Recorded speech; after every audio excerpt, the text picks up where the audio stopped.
Hello, welcome back to Culture Academy. I'm glad you're with us today and that you join us for a new training session. Today we want to talk about direct and indirect communication cultures. The German culture is very direct, and me as a German speaker, I've been quite often in trouble with my American colleagues because I'm too direct. So let's look at direct and indirect communication cultures today and see what it really means. Let me give you two scenarios of direct and indirect communication. So there's Jim in the garden, and he has bought a little garden shack, and he meets Bill, and he says, well, Bill, I've just purchased this new garden shack. I want to put it up on Saturday. Can you come over and help me? This is a very direct communication. I know he wants an answer from Bill, and if he should come over on Saturday and help him or not. The indirect communicator would say, hello Bill, look here, I've bought this new garden shack. They recommend in the description that you need 2 people to put it up. I think I will do it on Saturday. So, did he ask Bill to come over and help him or not? It is Bill's responsibility to find it out. So let us look at the direct and indirect communication and if Bill should go over to him on Saturday and help him or not. Let's watch it right after the intro.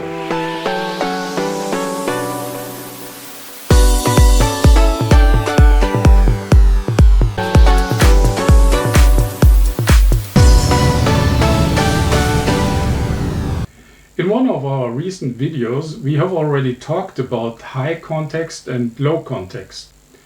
We said that the high context cultures prefer the use of indirect communication and that the low context cultures or people prefer the direct communication style.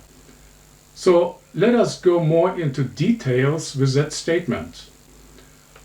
How can we distinguish direct and indirect messages? What is the difference? A direct communication style means people prefer to be more direct in speaking and less concerned about the how something is said. They openly confront issues and difficulties. They communicate concerns straightforwardly. They would engage in conflict when it's necessary. And they would express views and opinions in a frank manner.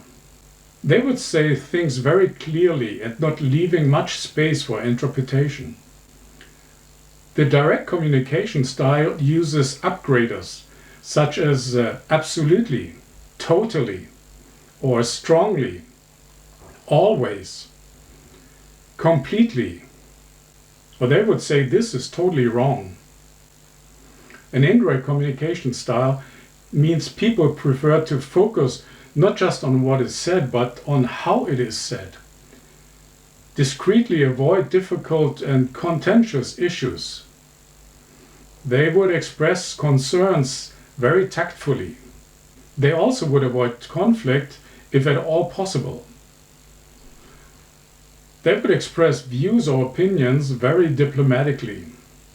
And they would count on the listener to interpret the meaning. The indirect style uses downgraders, such as, oh, kind of, somewhat, sort of, maybe, a little bit, a bit, or maybe, slightly. The situation most often is downplayed. Oh, we are not quite there yet. If you are a direct communicator, instead of saying, give me some input on, or give me your input on, try to say, well, what do you think about? Instead of saying, that is wrong, you could say, I'm not sure if this is right. Instead of saying, well, you should talk to him about that, try to say, what if you talk with him? Instead of saying, you need to, you can say, well, I wonder if. If you are an indirect communicator, instead of saying, how about, try to say, well, I strongly suggest. Instead of saying, I tend to agree, you could say, well, that is absolutely right, and here is why.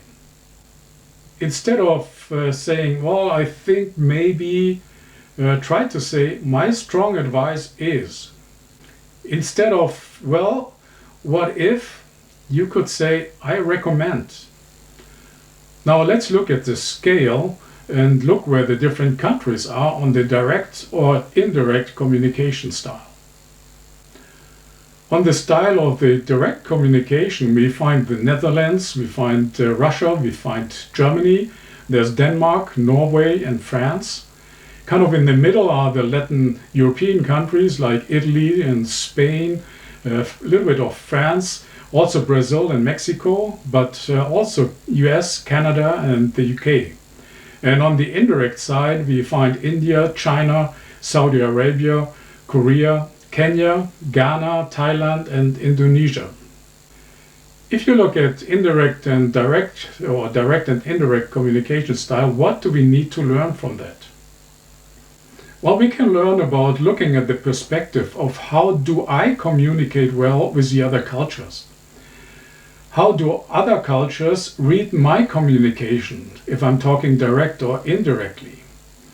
For example, from a direct communication perspective, if you look at a person from an indirect communication style, this person will be perceived as maybe dishonest. He doesn't say everything. As suspicious, maybe untruthful, because he knows more than he tells me. He holds back and doesn't tell me everything. And this can lead to feelings of anger, of lack of understanding each other. This can lead to frustration on the side of the direct communication person.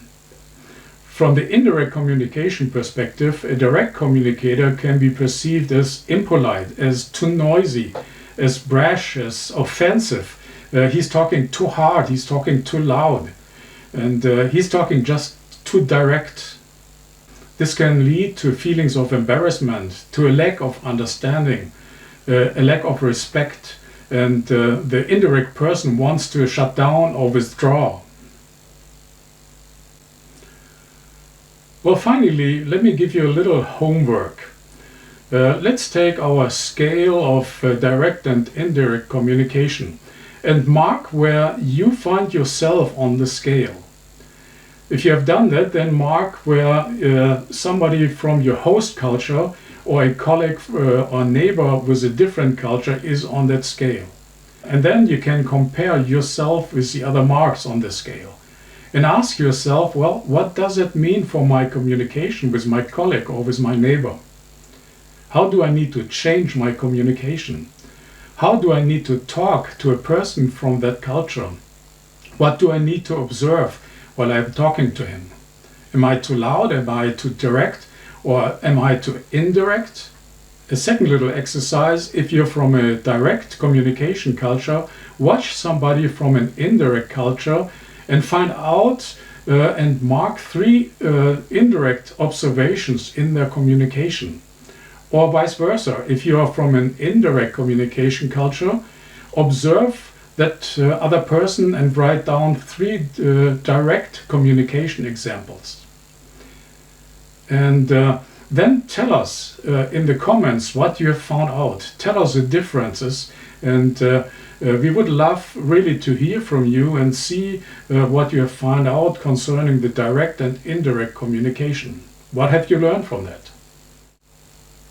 I hope you enjoyed this video, and like and subscribe and hit the little bell to get information when we publish our next video. And also watch the other videos of understanding culture, and come back and see us soon on this channel. Alright, see you then. Bye bye.